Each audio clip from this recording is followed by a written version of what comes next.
It comes at the worst times. I'm not even kidding you. A lot of the time I can't sleep at night, or I'll wake up in the middle of the night with a flashback or a nightmare, and I'll feel like I'm reliving some of the things that have happened to me. My heart's pounding and I feel like I can't breathe. I felt like somebody was choking me all the time. I thought I was gonna die. I literally thought I was having a heart attack. I remember thinking I need to go to the hospital. Oftentimes, like, it feels very alone, even though there's so many people around you. It drains you a lot. I am Addelyn Brotherson, Miss Utah's Outstanding Teen 2017. My platform is Miss Addie's Team, where Miss is an acronym for Mental Illness Silently Suffering. I lost my sister to suicide. She was funny and beautiful and talented. She was normal. She was just a normal person, and she just got caught in this dark hole and couldn't get out of it. She had 4 concussions. She was an athlete and she got hurt, and those concussions affected her thinker. She had a broken thinker. The last probably year of her life, she just struggled and suffered in silence and never really talked about it. Nobody ever really knew how sad she was, and it was dark. She was in a dark, dark place. I was playing softball down in college. I didn't want to do anything at all. I just wanted to sleep. We actually thought that I had mono. I ended up going to the doctor and getting tested, and they said nothing was wrong with me. I thought that they were just crazy. I was like, of course something's wrong with me. I am sleeping like 13 hours a day. I really didn't know about depression a whole lot. My family deals with it a lot. I always thought it was just a choice. I was like, just get up in the morning and get ready, you're gonna be fine. I was playing at a college in Nevada. I had my first real panic attack. The best word to describe it, I guess, that I've ever heard is impending doom. Like, you just feel like you're crawling out of your skin. You're suddenly getting scared, but that scared relief doesn't ever come. You're just constantly panicked. I called my dad and I was like, I'm having a heart attack. Like, the whole team bus is gonna have to take me to the hospital. My whole body was tingling. I felt the blood rushing from my face. It was absolutely terrifying. That 3 months of depression, I didn't know what I was dealing with, and then I had my panic attack, and then from there it was depression and anxiety straight for 4 months.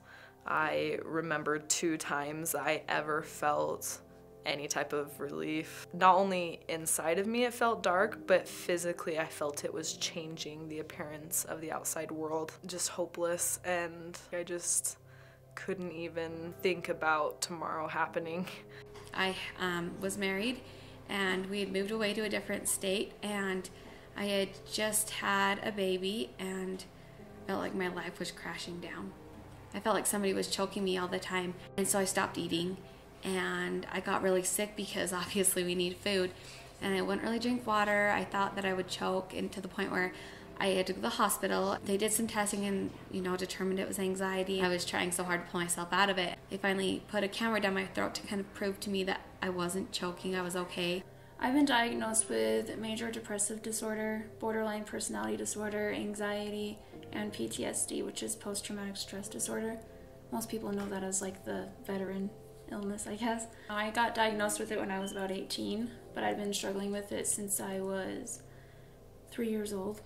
I knew that there was something wrong, but I didn't care. I kind of wanted to avoid it, because the thing with my family is you avoid that kind of stuff. You don't bring it up, and a lot of the stuff was actually from some family members, so bringing it up would kind of start a fight. On February 24, 2016, my wife succumbed to the awful effects of mental illness and left me a widower and a single father with 5 kids. She'd had a child about a year before, and right after she had the child, she came down with major postpartum anxiety. And we hadn't experienced it before in our life. We'd had 4 other kids and minor baby blues, but that was about it. Once I got her home after that 5th child, I knew immediately something was different. Her thoughts were dark, her mood was very anxious and nervous, and she kept going through the what-if scenario, and I knew it was very different than the wife I had before she went into the hospital. She probably had some post-traumatic stress as well, because she had a very difficult delivery of our child, Trey. Once we got her home and we recognized, she was very open with me, so we immediately got an appointment with her OBGYN and started treating the mental illness. From there, we had several months of treatment and ups and downs. Eventually, she had an experience that we put her in a hospital for 11 nights and 12 days, and it was a very difficult time. She came home and spent another couple of weeks with us, but then the anxiety came back really, really hard again. I tried really, really hard to give her more help, and her doctors as well, but she ended up going down to her parents and spending a day with them because she wanted to see them. And on the way back, she had a panic attack on the side of I-15. She hopped out of the car and she got confused and disoriented, and she ran around the car, and unfortunately she went out on I-15 and she was hit by a tractor trailer. I look at it as she died of a panic attack. The panic attack put her in a position that, unfortunately ended up taking her life. Suicide is the 10th leading cause of death in the U.S. I've also lost many aunts and uncles and cousins to suicide due to their mental illness. I never gave them the credit that I should have for what they were dealing with until I started dealing with it. They would get so irritated and agitated so easily, and I would always judge them for those things, but those are all not you. It's something else that's controlling you. My wife did not bring this on herself. She did not ask for this.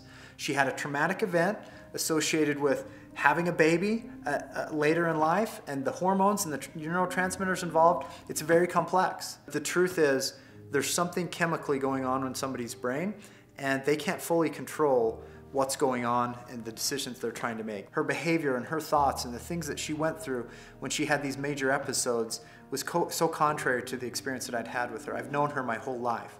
The night before my sister passed away, they came to my home for my daughter's birthday party. I could see that she wasn't right. I said, "Are you okay?" And she's like, "I'm just sad." She told me, and I didn't really take it as seriously as I should. For someone to tell you that they're feeling yucky, because we just say, "Oh, everything's okay. I'm okay, I'm doing fine." For her to actually say, "I'm sad," she was really, really sad. If you know someone that struggles with mental illness, don't label them as damaged goods and give up on them. Help them, love them. If someone tells you that they're sad, or if they look it, if you can see it and feel it, just say, "Can I help you? Are you okay? How you doing? You look like you need a hug or a friend." You don't know what that could do for somebody. Friends and family would call just at the right time and literally saved me.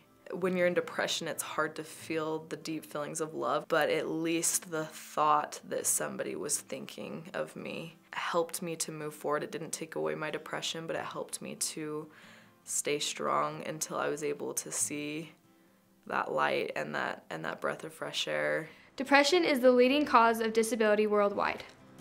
So what I did initially to help me, I was just desperate, and I went and opened the phone book, and I'm like, a psychiatrist, psychologist, something, this is not right. I went in there, and that was the best thing I've ever done. She was able to explain to me that what was happening was not just all in my head, that I was actually having these symptoms. I did get on medication from her, and that really helped me just get out of the deep depths of it. To live a normal life, I've definitely had to use my therapy skills.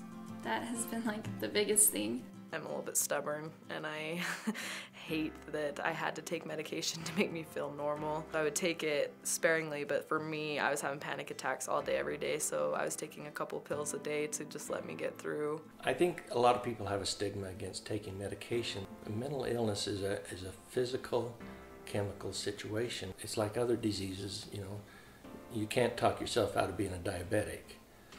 You can change the way you live and help it, but if the chemicals are not there, they're not there, and they need to be replaced. It's very important to live a normal life and still be successful. I don't think that I need to be a product of my mental illness and my anxiety. I push myself harder because of that. I have 5 great kids, and I keep them involved. I coach cheer at Snow College, and I just kind of keep going. And do you know what? I think that helps me more than anything, is to stay busy and stay positive and keep myself around positive people. If you feel like you might be going there, find somebody to talk to share with them openly. That was what was great about my wife. She was very open with me. She shared every detail. I started to understand in a very small part how she felt because she was so open with me. Therapy with the right medications can make a difference. Our brains can become rewired. It takes time, it takes a great support system. Find a trusted adult, a parent, a counselor, a religious leader, a neighbor, someone that you feel comfortable with, a sibling, that they can help direct you through that, because it can be very scary. To have a support system, I think it helps because you know that it's okay to get better. Oftentimes I felt like I didn't deserve it, because I mean nobody liked me, so why did I deserve it? Please just talk. I don't know a family that's not affected by it, and it is an illness. You can actually talk to someone online, which I know sometimes it's easier for some people to do that. Don't be ashamed or embarrassed of different things, because some of the things that happen are really scary. And I felt like at first too, if I tell people like some of the thoughts and scary things I'm going through, they're gonna think I'm completely out of my mind. I reached out to my sister-in-law, and it turns out she'd gone through some of the exact same things. Nobody can make you do anything. If you want it, then you really have to go for it. And as much as your depression, anxiety, mental illness is convincing you that it won't get better, it will. I never would have imagined that my life would be as good as it is now. The day my wife and I were driving to her inpatient facility, she was devastated because she knew she was going to be labeled. She told me 2 different times she wanted to turn around because she didn't want to be labeled by people. That's really, really sad that people aren't getting the treatment they need because they're afraid that somebody's going to call them something or not let their kids come to their house or just some ugly label. It's a stigma that doesn't need to be there. As a caregiver, I was very, very confused. I'd never experienced this. I didn't know where to go. I was scared about the stigmas associated with it. I was scared that my insurance wasn't going to pay for things. I was nervous that we would share something with someone and they wouldn't know how to respond. Right now, the system is not working.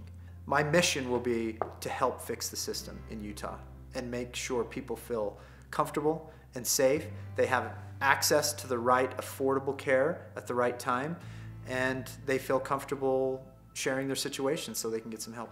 Don't stigmatize what's happening with somebody's mental illness. Accept them and love them.